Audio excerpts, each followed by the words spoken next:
Hello, my name is Michael Gerasimov here with IMLA and the Digital Marketing Report. In this series of videos, I'll ask GPT to ask me what the biggest problems are facing digital marketing agencies out there in New Zealand today and their clients, and rate my answer on a scale of 1 to 4. 1 being it was a terrible answer, not achieved, 2 being it was a possible answer, good answer with good effort, 3 being it was very good answer with merit, and 4, what I'm aiming for, got a great answer with excellent showing mastery in your field.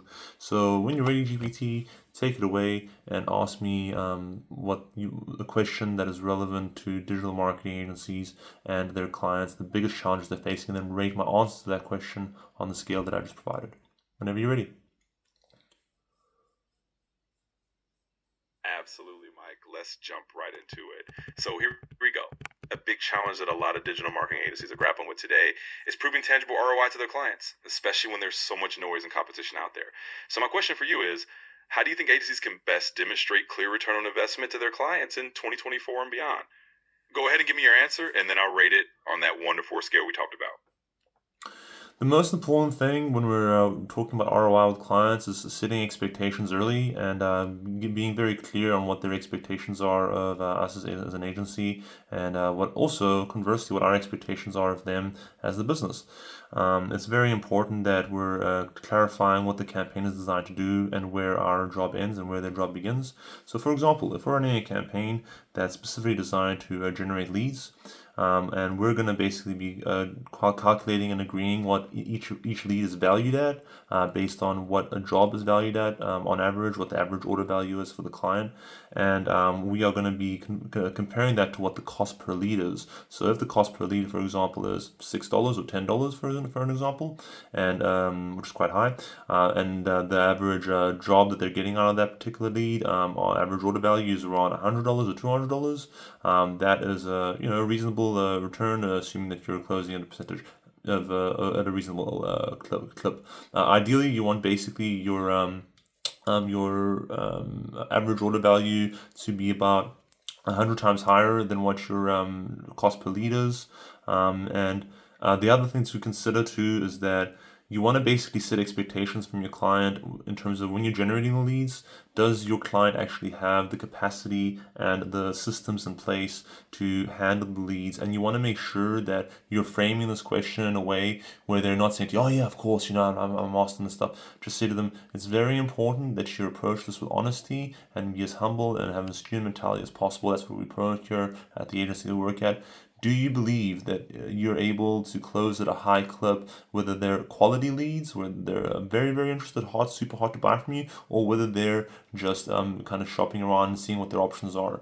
Are you open to doing that? The other place where we can look at adding value is actually offering sales training for those clients that, for example, aren't closing as high a clip as they should be. Explaining to them in detail how to pitch a lead effectively, how to follow up effectively, how to build your pipeline, and how to do the things effectively when it comes to sales. The other thing we can also look at doing is offering free market research analysis reports to our clients that are basically talking to them about their current position in the market and compared to the competitors and their online presence, their messaging too is another way of gauging how good the campaign is, whether it's become consistent, whether their SEO is stronger as a result of the campaign. So there's lots of different ways and metrics to measure whether the campaign is successful. And look, obviously, what's the bottom line? Okay, that's what the point is, what the people want to make. The point is that obviously out of every campaign that we're running, we want to make sure that we are giving an ROI in terms of the money at the bottom line. But the thing is that the campaign, the biggest juice that you're going to get out of a campaign isn't a direct result in a 3 month or 1 month period where you run X amount of ads, you get X amount of leads, you get X amount of conversions. The real juice that you're getting out of the campaign is the long-term exposure that you're getting that basically leads to people being more aware of you and people being more likely to use your service in the future. Whereas at that particular time, even if they didn't click on the ad, they saw the ad, it's building that awareness and it's building that customer experience where they might use your experience, your thing in the future, which is why impressions is a very, very important metric, which gives you an idea of how many people you actually got in front of. The click-through rate, obviously, also very, very important too, but it's also very important to match that up to industry standards and what's actually considered a good click-through rate. Also looking at things like look, there's endless metrics we can have a look at, and they all apply to different types of campaigns that are running for the client. And it's important that when we look at doing marketing for a client, is that we get them to understand that it's not as simple as you ran a campaign for a month, you spent a certain amount of money, you made a certain amount of money back. That's not really how it works. If that's how a lot of agencies would like to tell you that it works, and that's how a lot of people like to think that it works. But in reality, yes, you do make money back that month, but it's the long-term exponential refractory effect that it has long-term that it develops, and that's what we need to communicate with our clients. Long-term is that the whole point of the money that you're spending is that it's not necessarily you're going to straight away get a massive response now, but you're going to get people in the pipeline that are out there right now, thousands of tens of thousands of people that see your marketing, see your content messages, and actually do that, which is why it is important to build a library of thought leadership type marketing where you actually get content out there.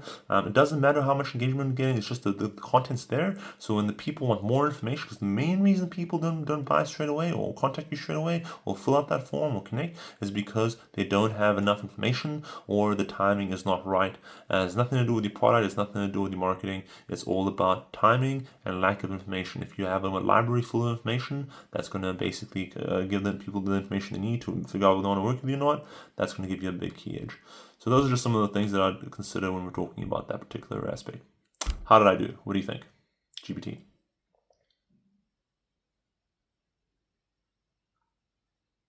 All right, Mike. That was a really comprehensive answer. You definitely went into a lot of depth there, which is great. Let me give you a rating. I'd say that was a solid 4. You gave a great answer with excellent structure. You covered not just the immediate ROI, but also the importance of setting expectations and that long-term brand building and thought leadership piece, which is often overlooked. So yeah, I'm giving you the top marks on Wow, I was that not. one. Keep it up. Thank you. I really, really appreciate that. I'm gonna end this video there, and basically, what I challenge all you guys to do out there is whatever field you consider yourself a master in, do what I just did. Prompt your AI to basically question you on the hardest questions that you're gonna do that, and get it to rate you on that scale that I gave you, and specifically make the 4 really hard to get. But the 3, the achievable one, and 2, all that type of stuff, and post your results on your wall or in your comment section. Look forward to connecting more. This is Mike G with the Digital Marketing Report. Chat soon.